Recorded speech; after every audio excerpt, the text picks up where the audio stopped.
I'm Linda Wilson, 38 years old, and for as long as I can remember, I've been the steady anchor in my little family's stormy seas. Every day, I don my scrubs and step into the pediatric ward where I've worked for over 15 years. It's a demanding job. Long hours, tears and laughter intertwined, moments where life hangs by a thread, and others when I see a child's smile light up an entire room. I love it, truly, but it's not easy. Balancing that with family life, even harder. I live in a quiet suburb of Ohio, a modest house with a picket fence and a yard where my son, Eric, can chase after his soccer ball or ride his bike until the sun dips below the horizon. Eric is 8, a bright, curious boy with a mop of curly hair and a laugh that fills the house. He's my world, the reason I push through exhaustion and stress. Being a mom isn't just a role. It's a calling that shapes everything I do. Then there's Mark, my husband. Charismatic, sure, and on most days the partner I hoped for. But beneath his charm, there's an undercurrent of tension I can't always name. It's like walking on thin ice, trying not to crack the surface. Between Mark, Eric, and my mother Diane, I often find myself playing peacekeeper. Diane lives just a few blocks away, and my visits there are routine, or at least they used to be. Last weekend, I decided to take Eric over to Mom's for one of our usual Sunday afternoon visits. The air was crisp, early spring with hints of summer to come. Eric's laughter echoed as he ran ahead, eager to explore the garden where Mom grows her roses. But as I pulled up the driveway, something caught my eye that stopped me cold. Mark's truck, heavy and familiar, parked right outside Mom's gate. My heart thudded in an unexpected rhythm. Mark's truck wasn't just a vehicle, it was a symbol, a presence I never imagined seeing at my mother's house unannounced. A cold, heavy feeling settled deep in my chest. Why was Mark here? Wasn't he supposed to be at work? Or with his sister Rachel, who often visited Mom on weekends? I tried to dismiss it, telling myself maybe it was a coincidence, but the knot in my stomach wouldn't loosen. Without making a sound, I stepped out and moved closer to the window. The same window where I'd often watched Eric play in Mom's yard. My pulse quickened as I noticed the soft hum of voices inside. Quiet, urgent whispers that didn't belong to the usual Sunday chatter. I recognized the tones, Mark's and my mother's. They were talking, but not in the open, not like family. Their words were hushed, guarded, like a secret being passed between conspirators. I stood there, frozen, 1,000 thoughts swirling through my mind. This wasn't the easy, loving family scene I'd always hoped for. Instead, there was a coldness beneath the surface, a distance I hadn't seen before, or maybe had been ignoring for too long. Eric's innocent face peeked around the corner, unaware of the storm brewing just beyond that window. I needed to understand what was happening, but fear held me in place. In that moment, I felt the weight of every sacrifice I'd made to nurture my son, to support Mark's unpredictable business, to care for my mother during her recent health challenges. I had worked tirelessly to keep our family together, to be the glue in a household full of cracks. But seeing that truck at the gate, hearing those whispered words, it was like a crack had finally opened, and I wasn't sure if I could hold the pieces together any longer.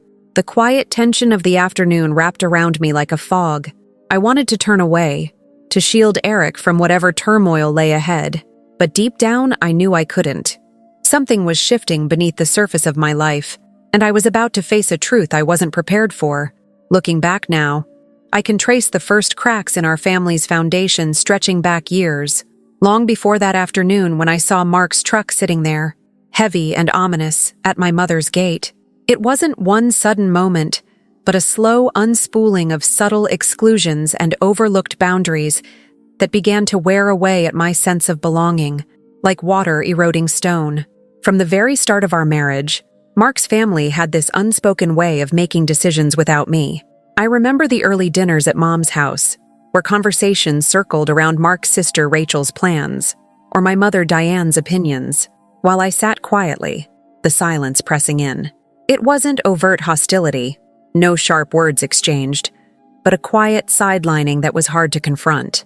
Invitations to weigh in on family matters were rare, and when I did speak up, my thoughts were often met with polite nods from Diane or quick dismissals.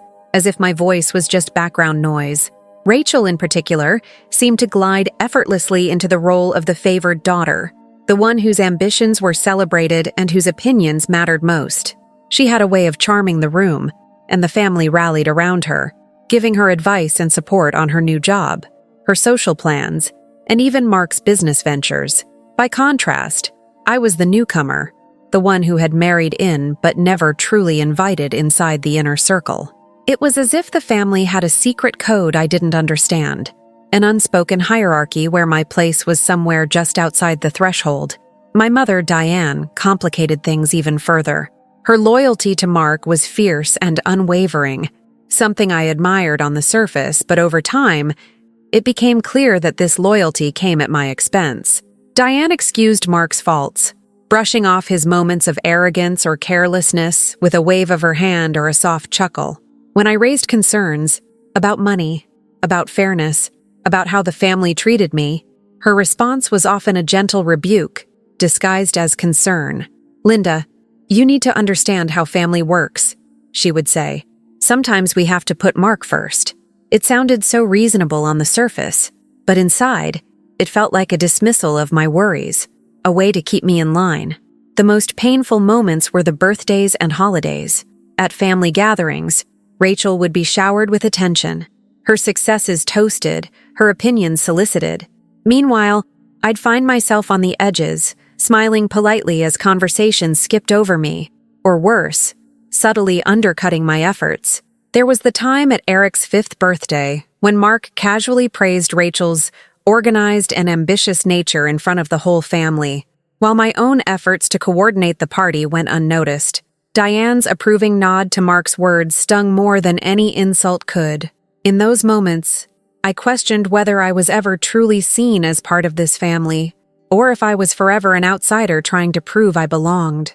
I tried to rationalize it all, telling myself these were just family quirks, that every family had its dramas, its favorites, its moments of exclusion. I reminded myself that love could transcend these awkward dynamics, that with patience and kindness, I could carve out a place of respect and belonging. But the weight of those quiet slights, the invisible walls, made me feel small and isolated. The more I gave, my time, my care, my money, the more invisible I became. Even Mark, the man I married and trusted, seemed caught in this family web. His charm and persuasion often masked the subtle ways he deferred to his mother and sister's wishes over mine. Decisions about money or plans involving Eric often took a backseat to whatever Rachel wanted, or whatever Diane decreed was best. I started to see how deeply entrenched these loyalties were, and how little room there was for me to assert myself without upsetting the delicate balance they maintained. Looking back, I realized that what I mistook for harmless family dynamics were actually the early signs of exclusion and control, the subtle sidelining, the favorite daughter syndrome, the dismissals disguised as concern, all of it chipped away at my confidence and my place in the family. I was slowly being pushed to the margins, with my contributions minimized and my voice muted, all under the guise of family first. Those early years were a quiet struggle, a battle to be seen and heard in a family that seemed determined to keep me at arm's length. I clung to hope, believing that if I just worked harder, offered more, and stayed patient, I would eventually earn their respect and acceptance. But deep down, even then, a small voice whispered that this was a path that might never lead to the belonging I craved. And so, while on the surface I smiled and played the role of the dutiful wife and daughter, beneath the calm, a growing unease took root. One that would, years later, blossom into a painful truth I wasn't yet ready to face. Over the years, my life became a delicate balancing act between my career, my family, and the quiet compromises I made that often went unnoticed. I loved being a pediatric nurse. It was more than a job. It was a calling. Helping children heal, comforting scared parents, witnessing tiny victories against illness, it gave me purpose and fulfillment. But that fulfillment came with a price.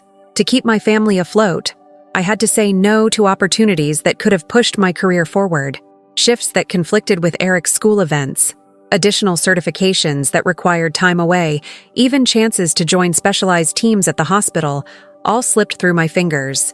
I convinced myself it was worth it. After all, Eric needed me. Mark's business was unstable and Mom's health was fragile. Mark's ventures were a constant source of uncertainty. 1 month, a promising idea would have him energized. The next, setbacks and missed deadlines forced me to step in, smoothing out the chaos with unpaid favors, organizing meetings, making follow-up calls, even covering expenses from our joint account without a fuss. I became the unseen backbone of his fluctuating career. When bills piled up or suppliers delayed shipments, I was there, writing checks or rearranging budgets to keep everything afloat. I carried these invisible loads silently, believing it was part of being a supportive wife. At home, managing our family's finances fell almost entirely on my shoulders. I tracked every expense, from Eric's school supplies to the grocery bills, from Mark's business dues to Mom's medical appointments. My notebooks were filled with receipts and calculations, a private ledger of sacrifices and contributions no one acknowledged. I paid for Eric's soccer lessons, music classes, and school trips, wanting to give him every chance to thrive, even when Mark's income was unpredictable. It felt like a constant juggling act, holding together threads that threatened to unravel at any moment. Caring for my mother was another chapter in this ongoing story of sacrifice. Diane had always been fiercely independent, but as age crept in, her health challenges grew. I adjusted my schedule, often coming straight from work to her house, preparing meals, reminding her about medications, driving her to doctor's appointments. Sometimes I stayed late into the night, sitting by her side when she felt lonely or anxious. I never complained, because this was family. This was love. But there was a silent weight to it, too. A feeling that my efforts were expected, not appreciated. Meanwhile, Mark's family treated these sacrifices as natural, unremarkable. When I helped Rachel with favors, like proofreading her resume or watching her kids so she could attend networking events, it was just what Linda does. No thank yous, no recognition. They took for granted that I would be the one handling the messy, thankless tasks. Even Mark's sister seemed to assume I was a constant backup, someone who would always be available to bail her out or fill gaps without question. I clung to the hope that if I just did more, if I simply proved my worth through action rather than words, the family would eventually accept me fully, that my dedication would break down the invisible barriers marking me as an outsider. I imagined a future where Mark's mother and sister would see me not as a stranger, but as a vital part of the family fabric. Every late night spent balancing budgets, every missed opportunity at work, every sacrifice to care for Eric and Diane. I told myself it was building something stronger, something lasting. But beneath that hope, a quiet frustration simmered. I noticed how my contributions were often overlooked, how decisions were made without consulting me, how my voice was drowned out in family conversations. The weight of being invisible in my own family pressed down on me more heavily with each passing year. And yet, I continued to give, believing that love and perseverance could bridge the gap. Looking back now, I see how this pattern of unacknowledged sacrifice was a slow erosion of my sense of belonging. I was giving so much of myself yet receiving little in return, not in kindness, recognition, or respect. It was a silent transaction, one that I hoped would balance out in time, but instead left me feeling more isolated and undervalued. Still, I held on to my role as caregiver, provider, and peacemaker, convinced that my efforts would one day be seen, that my place in the family was worth fighting for. But the truth was settling in. Even then, no amount of sacrifice could guarantee acceptance in a family where loyalty was reserved only for some, and where my worth was measured by others' narrow definitions. And that realization was the seed that would one day grow into something much harder to face. That Christmas dinner was supposed to be warm, a moment of reunion and celebration. The house was filled with the soft glow of fairy lights, the scent of pine and baked goods lingering in the air. My son, Eric, was nestled beside me at the large oak table, his wide eyes sparkling with excitement as he eagerly awaited the presents. The festive music played softly in the background, while Diane, my mother, moved around the kitchen, checking on dishes and making sure everything was just right. Mark was his usual charming self, smiling, pouring wine, and telling jokes. On the surface, nothing seemed out of place.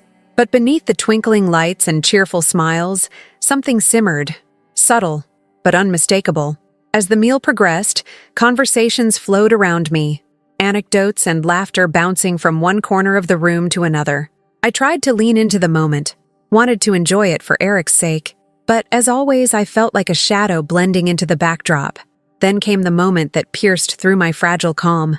Mark raised his glass and said, "Let's all toast to Rachel. She just got promoted at her firm. Organized, ambitious, really making things happen." His tone was warm, genuine even, but the words hit me like a jab. Everyone at the table nodded, raising their glasses in unison.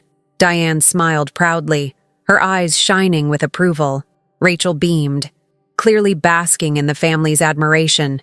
Then came the part that made my stomach twist. Mark turned slightly toward me and added, "You know, it's impressive how Rachel keeps everything so organized and ambitious, unlike some people who, well, try their best in other ways." His words were coated in politeness but carried a sharp edge. Everyone heard it, and the silence that followed was deafening. I forced a smile, swallowing the knot rising in my throat. My mind raced, grasping for an explanation, but the sting was too deep. He had just compared me unfavorably to his sister in front of the whole family. The woman who had been quietly working nights, nurse shifts, managing Eric's chaotic schedule, and holding our home together was dismissed as not organized or ambitious enough. I could feel my cheeks burning, a mixture of embarrassment and simmering hurt. Diane's approving nod made it worse. She didn't offer me a word of defense or encouragement. Instead, she seemed to side quietly with Mark's assessment, her loyalty to her son outweighing any empathy for me. It was as if my years of dedication, sacrificing sleep, missing out on promotions, juggling appointments, and caring for both Eric and her, were invisible. My efforts, the late nights spent tracking bills or soothing Eric's fears, faded into the background as if they meant nothing. Rachel, sitting there so self-assured, didn't need to say a thing. The family had already sided with her. It was a quiet but brutal assertion of hierarchy. Rachel was the favored daughter, the success story, the one deserving of praise, while I was relegated to the role of the background figure, the other who tried but never quite measured up. I remember gripping Eric's hand under the table, drawing small strength from his innocent presence. His wide, trusting eyes reminded me why I bore this pain silently, why I held on to hope despite the ongoing sidelining. I whispered gently to him, "It's okay, sweetheart. Everything's okay." But inside, I was crumbling. That night, as the family gathered around the fireplace after dinner, the cheerful chatter continued, but for me, the damage was done. I sat quietly, pretending to be part of the conversation, but the seed of doubt had taken root deeper than ever before. Had I misread everything? Was I really just an outsider in a family I had worked so hard to love and belong to? I had given up promotions, extra shifts, and even personal dreams for this family, believing in the idea of family first. Yet, here in this room, my sacrifices were weighed against Rachel's achievements and found wanting. The contrast was glaring and painful. Later, when I tucked Eric into bed, I sat beside him and let the tears come quietly.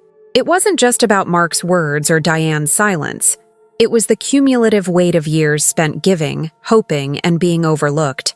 The feeling of being invisible in my own family pressed on me like a heavy fog. That night, I made a silent vow, to myself, if not yet out loud, that I would find a way to reclaim my worth and my voice. I wasn't just Rachel's shadow or a backup plan. I was Linda Wilson, Eric's mother, Mark's wife, and a woman who deserved respect, not because of what I did for them, but because of who I was. But at that moment, all I could do was breathe through the hurt and brace myself for the battles that lay ahead. The family's cold indifference was a wound that wouldn't heal easily, and I knew the path forward wouldn't be simple or kind. Yet deep inside, a quiet fire had been lit, one that would eventually push me to face hard truths and demand change. And so, amidst the laughter and the clinking glasses of that Christmas night, my heart cracked open, setting in motion the painful unraveling that would define the years to come. That afternoon at Mom's house, the air felt heavy with an unspoken tension I couldn't quite place. Eric was happily chasing a butterfly around the garden, his laughter light and carefree, completely unaware of the storm gathering just a few steps away. I parked my car on the street and glanced toward the gate.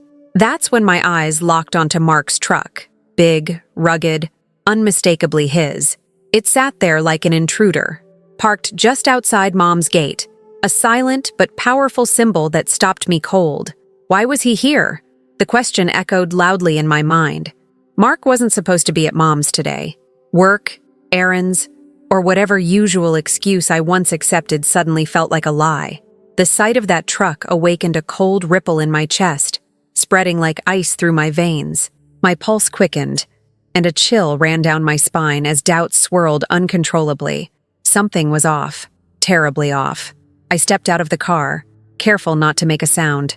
Eric's footsteps crunched softly on the gravel as he ran ahead, but I stayed rooted to the spot, eyes fixed on that truck. The heaviness of the moment made the air seem thicker, as if the very atmosphere was holding its breath. In all the years I'd visited Mom's house, I had never seen Mark's truck parked there unannounced, never caught this strange, uneasy feeling simmering beneath the surface. Slowly, almost without thinking, I edged closer to the house, moving quietly toward the familiar window that looked out onto the garden where Eric played. The glass was clear but cold to the touch, and through it, I could make out two figures seated close together, Mark and Mom. Their bodies leaned toward each other, heads close, voices low and urgent. The familiarity of their silhouettes made my heart ache, but it was the tone, soft, deliberate whispers, that unsettled me most. I pressed my forehead against the cool glass, barely daring to breathe, straining to catch their words without alerting them to my presence. The scene unfolding inside felt like a betrayal, a theft of trust. They weren't talking about the usual family matters or health updates. The conversation was secretive, conspiratorial, wrapped in hushed tones that sliced through the quiet like a knife. I think we need to move forward without Linda. Mark's voice was low but steady, tinged with something dark and resolute. She's too emotional, always complicating things. She can't be part of the business decisions or the inheritance plan. Mom's voice trembled slightly, but there was an unmistakable edge of agreement. I've been thinking the same. It's better to keep the assets within the family. Mark and Rachel. Linda can't be trusted with such responsibility. And Eric? Well, he's still a child. He doesn't need to know everything. The words hit me like a physical blow. My hands trembled as I clutched the window frame, trying not to make a sound, to stay invisible. It was as if the ground beneath me had shifted, and I was falling into a void. The people I loved, the people I had devoted myself to, were plotting to exclude me, to erase me from decisions about our future, about our family's legacy. Even my son, my precious Eric, was being kept in the dark. I wanted to scream, to run inside and confront them, but fear and disbelief held me back. Their whispered plans painted a portrait of cold calculation, a family dividing itself with cruel precision. They spoke of transferring assets directly to Rachel, bypassing me entirely, and actively discrediting me to justify their actions. Too emotional, they said. Too much. Too complicated. Not worthy of trust. I swallowed the lump rising in my throat, tears stinging my eyes. The quiet room around them was a cage, and I was locked outside, watching helplessly as my world cracked open. The warmth I thought existed between us was a facade. Beneath it lay secret alliances and betrayals I had never imagined. My heart broke not just for myself, but for Eric, whose place in this tangled web was also being undermined. For a long moment, I stood frozen, the cold seeping into my bones. The voices continued, but my mind had begun to shut them out, replaced by a swirling storm of pain, confusion, and a dawning clarity. The family I had tried so hard to bind together was fracturing before my eyes, and I was being pushed aside as if I were nothing more than an inconvenient shadow. Eric's innocent laughter from the garden pulled me back, a fragile tether reminding me why I needed to stay strong. I wiped my eyes quickly, forcing myself to breathe deeply and step away from the window. The time for hiding was over, but I wasn't ready to face them yet. Not without gathering strength, not without understanding just how deep this betrayal ran. That day, standing there with the weight of their whispered words pressing down on me, I felt the beginning of something irreversible. The family ties I had believed in were unraveling, and though I couldn't see it then, that moment was the hinge on which everything would turn. The shock that surged through me in that moment was like a lightning bolt, blinding, fierce, and impossible to ignore. I stood frozen against the cold window pane, my breath fogging the glass as I tried to process the words that had shattered the fragile trust I once held. Mark and Mom, my husband and my mother, were whispering about cutting me out of our family's future, dismissing me as too emotional, too complicated, not worthy of the responsibilities I'd carried quietly for so long. It felt like the ground had shifted beneath me, and the life I thought I knew was crumbling into dust. For years, I'd been the one juggling everything behind the scenes, keeping track of our finances, managing Eric's needs, supporting Mark's unstable business endeavors, and caring for Mom when her health faltered. All those efforts had been invisible to them, taken for granted, or worse, seen as a nuisance that complicated their plans. I realized then that their motto, their repeated mantra of family first, was not a promise of unity, but a carefully crafted excuse to exclude me and Eric from decisions that affected our lives. It was a shield to justify their selfishness and maintain a hierarchy that left me on the outside. The phrase echoed in my mind like a hollow lie. The sense of betrayal cut deeper than I had expected. It wasn't just the words. They were the culmination of years of subtle dismissals, of being sidelined and silenced. My sacrifices had been met with indifference. My voice had been drowned out by whispered alliances between the very people I loved most. The realization crystallized. I had been seen as a convenient caretaker, a financial supporter, a peacekeeper, never as an equal partner or a valued family member. I thought about the countless nights I stayed up, exhausted from nursing shifts, only to come home and pick up the pieces of Mark's faltering business, rearranging bills, chasing calls, making sure Eric's world stayed stable. How many times had I put my own dreams on hold, convincing myself it was worth it, that love and loyalty could bridge the invisible walls? How many times had I swallowed my pride to keep the peace, to protect Eric from the fractures beneath the surface? Now, those walls weren't invisible anymore. They had become barriers, walls built by whispered conversations and secret plans designed to shut me out completely. The cold clarity struck me. No matter how much I gave, no matter how much I sacrificed, they would never truly accept me or Eric as equals. Their loyalty was reserved only for themselves, for Mark and Rachel, with my mother's blind allegiance tipping the scales against me. A surge of anger mixed with grief rose within me. The woman who had spent years caring for this family was being cast aside as a liability. The wife who had tried to hold everyone together was being labeled too emotional to be trusted. It was a cruel irony that the very qualities they derided, the empathy, the sensitivity, the fierce protectiveness, were the traits that had kept our family afloat through every storm. But alongside the pain, a fire was ignited deep inside me, a fierce, burning resolve that banished the numbness.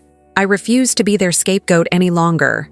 I refused to let their cold, secretive decisions dictate my worth or Eric's future. The betrayal, as devastating as it was, became a catalyst for awakening. I saw clearly now that loyalty demanded more than blind obedience. It required respect, honesty, and inclusion. I owed them nothing, not my silence, not my compliance. The family first they wielded like a weapon was nothing but a mask, concealing selfish agendas and old alliances at my expense. I was done being the quiet caretaker who vanished behind the curtains. It was time to step into the light, to demand accountability, to protect my son and myself from the shadows they had tried to cast over us. Even as fear fluttered in my chest, mingling with heartbreak, I felt a strange, steady calm settle over me. This was no longer just about hurt feelings or broken promises. It was about survival, of my dignity, my son's future, and the truth I could no longer ignore. The betrayal I had uncovered was not the end, but a beginning, a painful awakening that would force me to redefine what family really meant. I wiped away the tears threatening to spill and took a deep breath. The storm ahead would be fierce, but I would face it on my own terms. No longer a silent shadow in their world, I was ready to reclaim my voice, my boundaries, and my life. The cold whisper of betrayal had shattered my illusions, but it had also lit a fire I would never let die. After that shattering afternoon by Mom's window, I knew I couldn't stay passive anymore. The weight of betrayal was heavy, but anger and hurt alone wouldn't protect Eric or me from the damage they intended. I needed proof, solid evidence that could stand up to their schemes.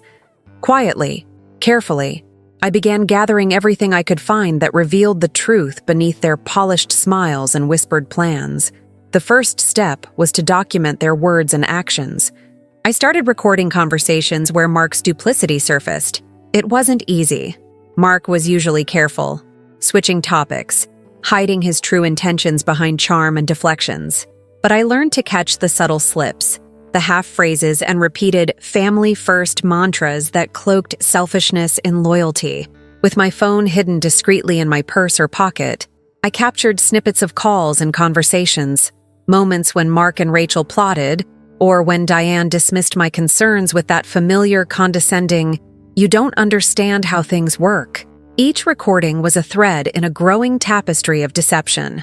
Alongside the recordings, I dove into our financial records, meticulously collecting documents that showed how much I had invested into Mark's business ventures. Bank statements, credit card bills, receipts for payments I'd made personally, any detail that could demonstrate my role as a financial pillar. For months, I had been the one covering unexpected expenses, balancing late fees, and even taking out small loans to keep things afloat. Now, I assembled these pieces carefully, knowing they could expose how much my sacrifices had been ignored and taken for granted. I also turned my attention to Mom's care. Over the past year, I had been coordinating her medical appointments, managing prescriptions, and helping with bills related to her health. I gathered her medical statements and billing records to show the extent of my involvement. It was another invisible labor I had quietly shouldered, one they never acknowledged or appreciated. These documents would help illustrate the imbalance. They painted a clear picture of my indispensable role, despite their efforts to paint me as too emotional or irresponsible. Realizing I needed guidance, I reached out to a lawyer I trusted, a woman recommended by a colleague at the hospital, someone discreet and perceptive. Our initial meetings were held with care, often after Eric was asleep or during brief lunch breaks. I explained the situation in careful terms, sharing the recordings and financial documents I had amassed. My lawyer helped me understand my rights and the legal tools available to protect myself and Eric, especially regarding property and inheritance matters. She emphasized the importance of establishing a trust for Eric, one that would shield his interests from any attempts to exclude him or me. Together, we discussed strategies to secure joint assets, update wills, and ensure that Eric's future was safeguarded against the family's cold calculations.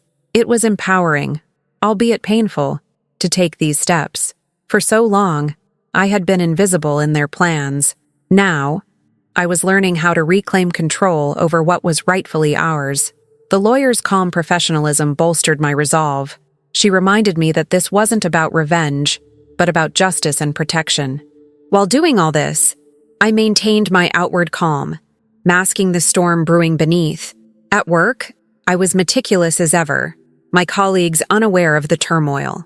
At home, I acted the part of the caring wife and diligent daughter, but inside, I was building a quiet fortress. I changed passwords on shared online accounts, limiting Mark's access to our joint finances, all under the guise of routine security updates.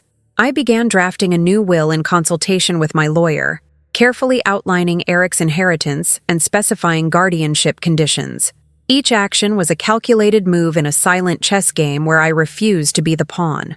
The hardest part was managing my emotions, balancing the urge to confront them immediately with the need for patience and precision. I knew that any rash moves could backfire, giving them ammunition to paint me as unstable or overly emotional. Exactly what they wanted. So I worked in the shadows, documenting meetings, saving emails, and noting every interaction with Mark's family. My notebooks filled with dates, times, and summaries, a personal archive that bore witness to their betrayals. I also observed patterns, how Mark's business crumbled without my financial input, how Mom's health appointments were increasingly disorganized without my coordination, and how Rachel relied on my favors yet refused to acknowledge me openly. These dependencies were weaknesses I could use to negotiate from strength when the time came. Throughout this period, Eric's presence was my anchor. I reminded myself daily that all this was for him, that protecting his future and preserving his dignity was worth every sleepless night and every difficult decision. I whispered to him in quiet moments, "We'll get through this, sweetheart. You're the most important thing in my life." His innocent love fueled my determination, even as the betrayal cut deeper than I had imagined. By the time I looked up from my carefully organized files and recordings, I realized how far I had come from the woman who once silently endured. I was no longer a passive figure in their story.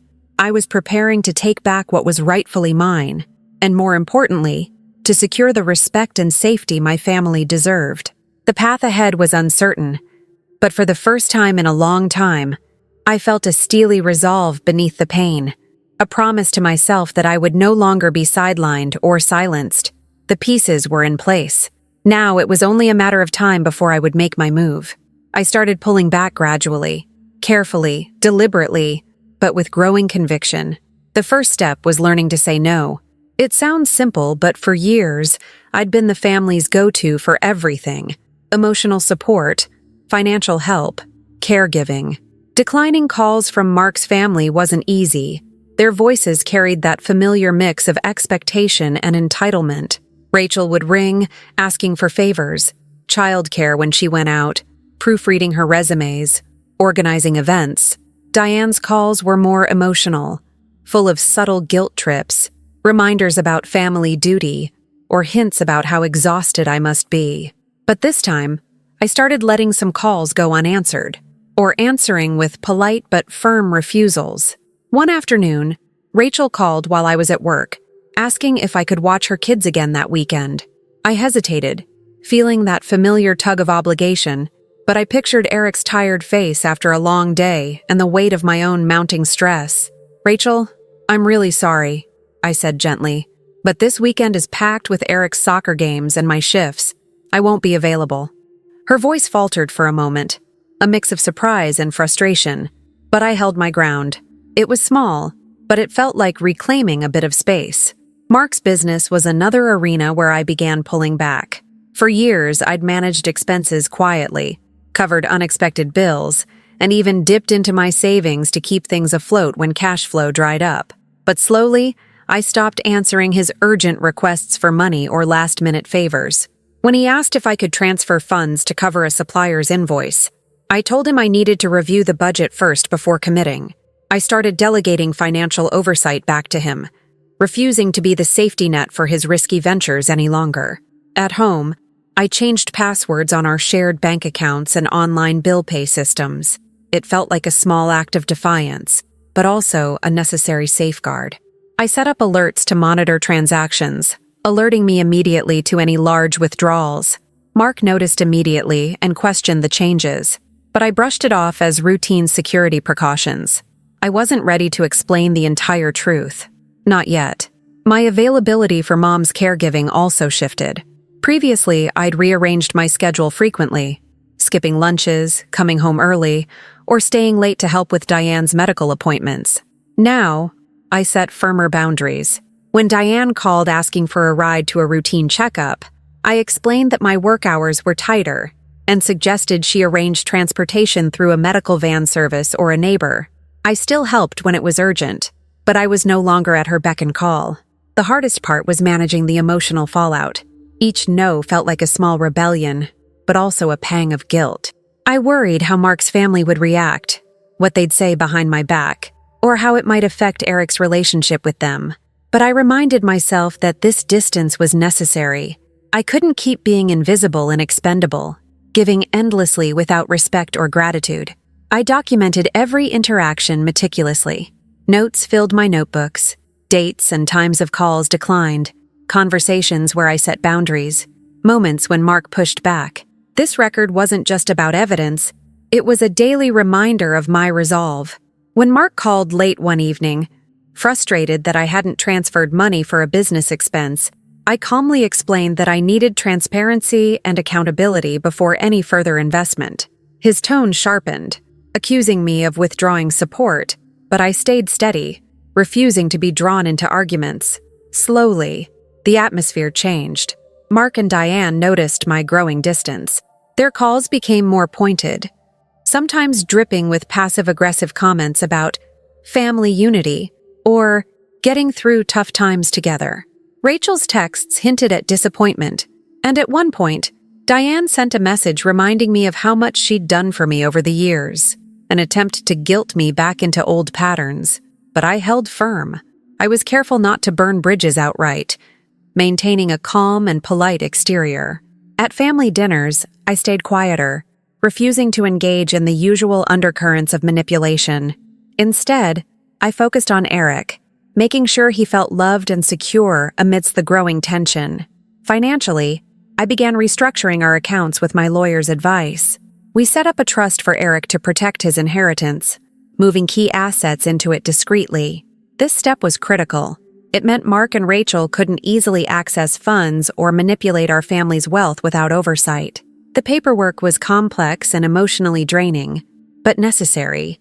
Each signature felt like a small victory. Despite the strain, I reminded myself daily why I was doing this: for Eric's future, for my own dignity, and to break the cycle of being taken for granted. The road ahead was uncertain, but for the first time in years, I felt a growing sense of control and clarity. The walls I'd once accepted as unbreakable were starting to crack, and with each boundary I set, I reclaimed a piece of myself. But I knew this was just the beginning. The subtle pull of old loyalties and unspoken alliances meant that resistance wouldn't go unnoticed. The quiet chess game I'd started was moving pieces into place, and soon, the family would have to respond to the changes I was making. I braced myself, knowing that the next moves would test my resolve in ways I hadn't yet imagined. Then came the moment when I could no longer hold back. It was not a sudden outburst fueled by rage, but a deliberate, calm decision to reclaim my life and protect my son's future. After months of careful preparation, I began to sever the invisible strings that had tied me to Mark's business and my mother's caregiving arrangements, strings they had taken for granted, strings they had quietly plotted to cut behind my back. One morning, I sat down at the kitchen table with a folder of documents spread before me. Bank statements, invoices, legal papers, all meticulously organized. Eric was at school, and the house was quiet except for the hum of the refrigerator and the distant chirping of birds outside. I took a deep breath and dialed the first number on my list, the accountant who managed Mark's business accounts. My voice was steady as I explained my decision. "Please stop processing any payments from my personal accounts to Mark's business," I said. "Effective immediately, I'm withdrawing all financial support. Any new expenses must be approved through me." The accountant hesitated, but ultimately agreed to comply. This was the first official step in drawing a line. No more silent bailouts, no more invisible safety nets. Next, I contacted the agencies and service providers involved in Mom's care. For years, I had been the unofficial nurse, the scheduler, the caregiver, roles I had embraced out of love and duty. But now, I needed to set boundaries for my own sanity and to send a message that I would no longer be the fallback option on demand.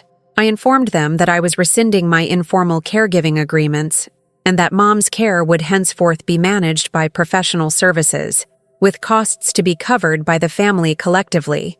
The weight of that decision pressed down on me, knowing Mom would be upset, knowing it would feel like abandonment. But the years of invisible labor, of being taken for granted, had eroded my ability to give without acknowledgement. I owed it to myself as much as to Eric. The legal steps followed swiftly. With my lawyer's guidance, I initiated the transfer of shared assets into a trust established solely for Eric's benefit. This trust was designed with clear stipulations. It shielded Eric's inheritance from any attempts Mark or Rachel might make to redirect funds or manipulate decisions. It was my way of protecting the one part of the family I truly cared about, the innocent child whose future was being compromised by adult betrayal. The paperwork was dense and emotionally taxing. I signed documents that felt like both armor and a declaration. I was no longer silent, no longer sidelined. Each form was a brick in the protective wall I was building around Eric and myself. With the legal groundwork laid, I prepared for the inevitable confrontation. Family gatherings had always been minefields, but this time, I would enter armed not just with facts, but with unyielding resolve. At the next Sunday dinner, Mark's family sitting around the familiar table that once felt like a place of acceptance, I drew a deep breath and presented the evidence I had gathered. I unfolded the neatly printed pages, bank statements showing the extent of my financial contributions, transcripts of whispered conversations captured on my phone, detailed logs of the caregiving duties I had fulfilled without credit. I laid it all out clearly, calmly, as if reciting a story everyone already knew but had chosen to ignore. "Mark, Diane," I said, looking each of them in the eye. "I know about the plans you've been making behind my back, about the assets you want to move, the decisions you want to make without me or Eric. I'm here to tell you, it stops now." The room fell into stunned silence. Mark's confident smile faltered. Diane's eyes widened with shock. Rachel's usual smirk vanished, replaced by a flicker of uncertainty. For the first time, the power dynamic shifted. The secret they had thought was theirs alone was exposed under the harsh light of truth. "I have taken legal steps to protect Eric's inheritance," I continued. "The assets are now in a trust solely for him. No one can touch them without my consent, and I will no longer be the silent caretaker or the financial backer for Mark's business. I am done being sidelined, dismissed, and excluded." The air thickened with tension. Their attempts to respond were halting, defensive. Mark tried to argue about unity and family, but his words sounded hollow. Diane's pleas came as shaky, almost pleading, but I remained firm. I was no longer the woman who would swallow betrayal in silence. For the first time, I set firm, unbreakable boundaries. The calm clarity in my voice was a shield against the emotional storm they tried to unleash. I didn't need to shout or cry. My actions spoke louder than any outburst could. As I sat back, watching the shock ripple through the family, I felt a bittersweet surge of strength. This was not just a victory. It was a declaration of my worth, and a promise to Eric that I would fight for him, no matter what. The quiet chess match had begun, and I was ready to play. No longer a passive piece, but a force to reckon with. But beneath the surface, I knew this confrontation was just the opening move. The road ahead would be rocky, filled with resistance and pain. Yet, for the first time in years, I faced it not as a woman broken by betrayal, but as one forged by it, ready to reclaim her life and dignity on her own terms. The fallout was swift and brutal, like a hurricane tearing through what little calm had remained in our fractured family. The day I cut off financial support for Mark's business and rescinded my caregiving roles, the cracks that had been quietly widening suddenly shattered wide open. I watched from a distance, both heartbroken and resolute, as the consequences rippled through every corner of our lives. Mark's business accounts froze almost immediately. The accountant I'd contacted confirmed that without my personal funds flowing in, several pending payments bounced, and suppliers began demanding overdue invoices. Mark's usual charm and explanations fell flat when creditors called, and the stress warped his once smooth demeanor into something more frayed and desperate. I caught glimpses of the tight lines around his eyes and the growing tension in his voice during phone calls I overheard or was reluctantly dragged into. The man who had so casually dismissed my involvement was suddenly scrambling to patch holes I had long tried to plug silently. Meanwhile, Mom's carefully managed healthcare routines began to unravel. Without my steady hand coordinating appointments and handling prescriptions, there were missed calls from doctors' offices and confusion over medication schedules. Diane, who had always been fiercely independent and protective of her privacy, suddenly seemed more vulnerable, her frustration mingling with a quiet panic. I heard her voice shaking on the phone, pleading with neighbors and distant relatives for help she had rarely asked for before. The weight of the arrangements I'd managed for months was now falling on others who weren't prepared or willing to carry it all. Rachel's reputation, once polished and seemingly untouchable, took a hit as well. Rumors started to swirl among the small circles of friends and colleagues who noticed her absence from some social events and the abrupt cancellations of plans. Whispers of family drama leaked out, subtle but persistent.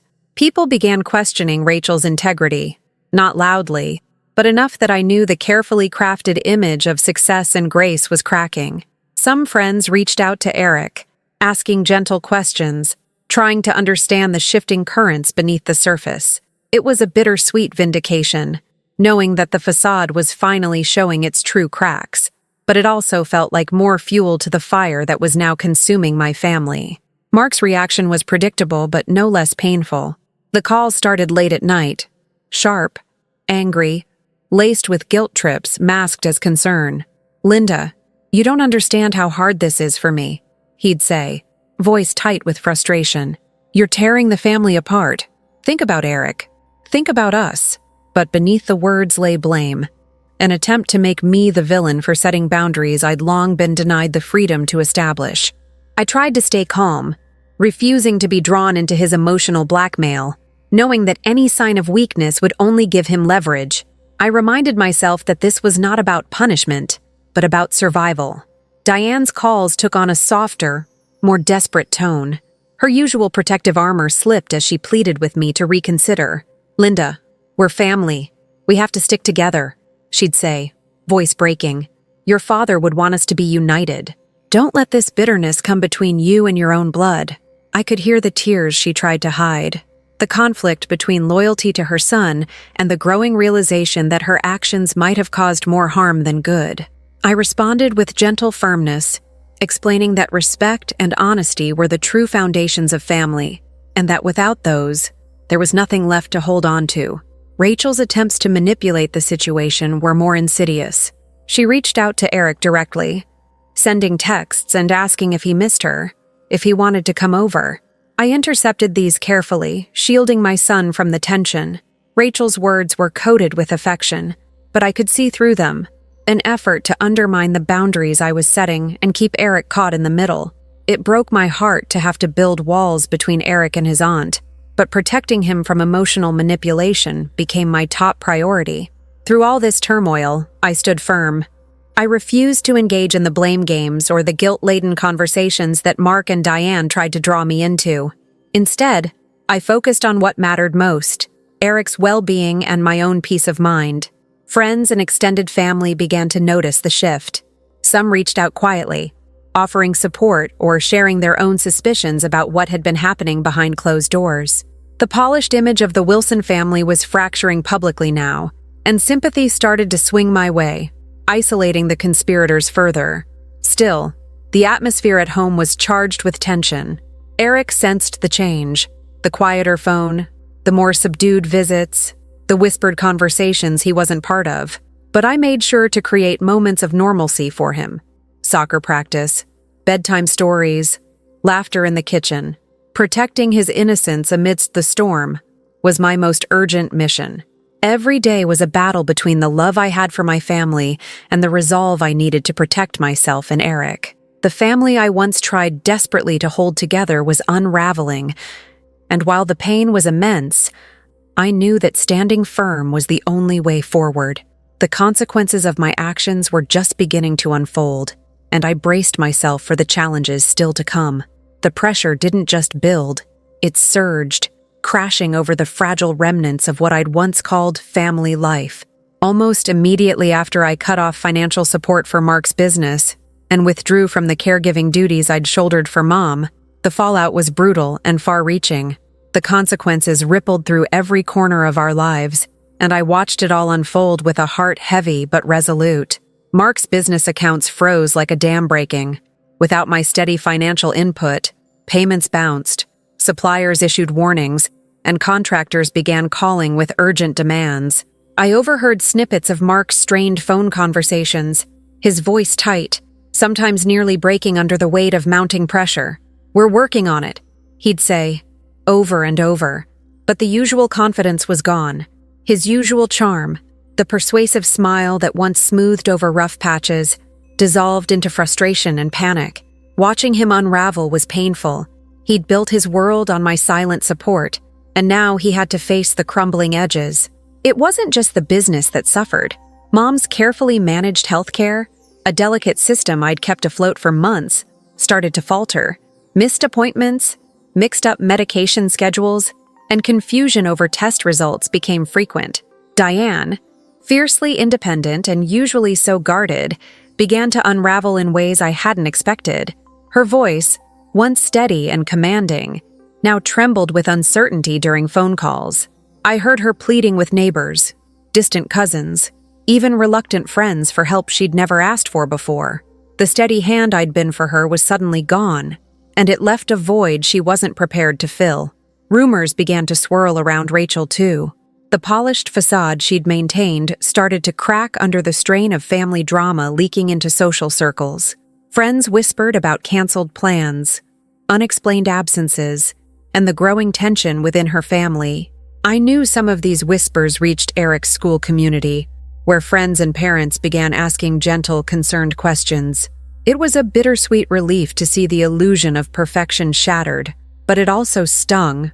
This family I had tried so hard to protect was now exposed and vulnerable. Mark's reaction was a tangled web of anger, guilt, and manipulation. Late-night calls invaded my quiet moments. His voice oscillated between sharp accusations and desperate pleas. "Linda, you don't understand what this is doing to me," he'd say, his tone tight with frustration. "You're destroying everything. Our family, our son's future." There was an undercurrent of blame, a thinly veiled attempt to make me the villain for finally setting boundaries. But I had learned to steel myself against his emotional blackmail. I refused to be drawn into his guilt trips or let him weaponize our son's name against me. My answers remained calm, firm, carefully measured to avoid giving him leverage. Diane's calls were different, softer, more pleading, tinged with heartbreak. The protective armor she usually wore slipped, revealing a mother caught between loyalty to her son and growing doubts about the path they'd taken. "Linda," she'd say, voice breaking, "we're family. We need to stick together. Your father would want us to be united. Don't let bitterness come between you and your own blood." Her words were heavy with sorrow and the weight of years of familial expectation. I responded gently but resolutely, explaining that true family required respect and honesty. Without those, the bonds frayed and ultimately broke. I told her, "I love you, Mom, but I can't be part of a family that excludes me and Eric and treats us as liabilities." Then there was Rachel. Her manipulation was subtle but persistent. She reached out to Eric directly, sending texts and messages filled with warmth and affection designed to undermine the boundaries I'd set. "We miss you, Eric," her messages read. "I hope you come to visit soon." I intercepted these carefully, shielding my son from the emotional tug-of-war. It broke my heart to have to build invisible walls between Eric and his aunt, but protecting him from the undercurrents of control and manipulation became my priority. I whispered to Eric, "You're safe, sweetheart. I'm here." Amid this storm, I stood firm, anchored by my resolve. I refused to engage in the blame games or the emotional battles Mark and Diane tried to provoke. Instead, I focused on what mattered: the well-being of my son and my own peace of mind. Slowly, the truth began to surface beyond our immediate circle. Friends and extended family started to see cracks in the polished image of the Wilson family. Some reached out quietly, offering support or sharing their own suspicions about what lay beneath the surface. The sympathy began to shift toward me, isolating Mark, Diane, and Rachel further within their own web of deceit. At home, the tension was palpable. Eric sensed the change. The quieter phone calls, the more subdued visits, the whispered conversations from which he was excluded. I did my best to create moments of normalcy, cheering at his soccer games, reading bedtime stories, making sure his laughter still brightened our home. Protecting his innocence became my most urgent mission amid the encroaching chaos. Every day was a battle between my love and my resolve, a fight to preserve dignity in a family unraveling before my eyes. The consequences of my actions were only beginning to unfold, and though the path ahead was uncertain and fraught with pain, I knew standing firm was the only way forward. The fractures were deep, but I refuse to watch our family fall apart on terms dictated by betrayal and exclusion. The family I once knew, the one I had devoted so much of myself to, has changed in ways I could never have imagined. The fractures are no longer hidden beneath polite smiles or veiled conversations. They've become the new foundation on which my life rests. Mark, Diane, Rachel, they remain part of my story, but our relationships have been irrevocably transformed. Now, I maintain contact only on my terms, when respect and honesty are present, when boundaries are honored, and when my son's well-being isn't sacrificed for old alliances or secret agendas. Every interaction with them is measured, careful. I've learned that silence and avoidance no longer serve me or Eric. Instead, clear, firm communication is the path forward. When Diane calls, it's no longer to demand or guilt me into compliance, but to check in, sometimes awkwardly, often hesitantly, aware that the dynamics between us have shifted. I listen. I respond with kindness, but without surrendering my boundaries. The woman who once urged me to put Mark first now faces the truth that respect cannot be one-sided. I remind myself that love does not require submission or sacrifice of self-worth. Mark and Rachel's attempts to manipulate or dismiss me have lost their power. They no longer hold the reins of control in my life. When Mark tries to provoke guilt or anger, I meet his words with calm resolve, refusing to be drawn into the drama he's so skilled at orchestrating. Rachel's indirect efforts to win back favor through Eric are intercepted with care and honesty. I protect my son fiercely, shielding him from the undercurrents of manipulation so he can grow without confusion or divided loyalties. Eric is my beacon in all of this. His laughter fills our home, a reminder that despite the shattered illusions around us, his happiness and sense of security are what matter most. I've made it my mission to nurture his innocence, to cultivate a safe space where he knows he is loved unconditionally. I watch him play soccer, help with his homework, and tuck him into bed at night with stories and gentle reassurances. In those moments, the noise of conflict fades away, replaced by the simple, profound bond between mother and son. The legal safeguards I put in place, Eric's trust, the updated wills, the careful management of finances, are not just about protection against betrayal. They are declarations of my commitment to build a future grounded in fairness and integrity. I'm no longer invisible or sidelined. I am a guardian of our family's legacy in a way that honors truth rather than silence. These measures give me strength, a quiet power to face whatever challenges may come without fear or uncertainty. While I have had to distance myself emotionally and physically from the toxic patterns that once defined our family, I haven't closed the door completely. I know healing is possible, though it will take time, honesty, and a willingness from all sides to confront painful truths. For now, I focus on what I can control, my own actions, my son's well-being, and the peace I can cultivate within our home. Friends and even some extended family have noticed the change. Some have reached out, offering quiet support, or sharing their own stories of difficult family dynamics. These connections remind me I am not alone, that many women like me have faced betrayal and found ways to reclaim their lives. Their encouragement fuels my resilience, assuring me that standing firm in my truth is both necessary and brave. At times, the silence from Mark's family is deafening, a void where warmth once pretended to exist. It hurts, yes, but I have learned to accept that their choices reflect their own fears and limitations, not my worth. I no longer seek their approval or validation.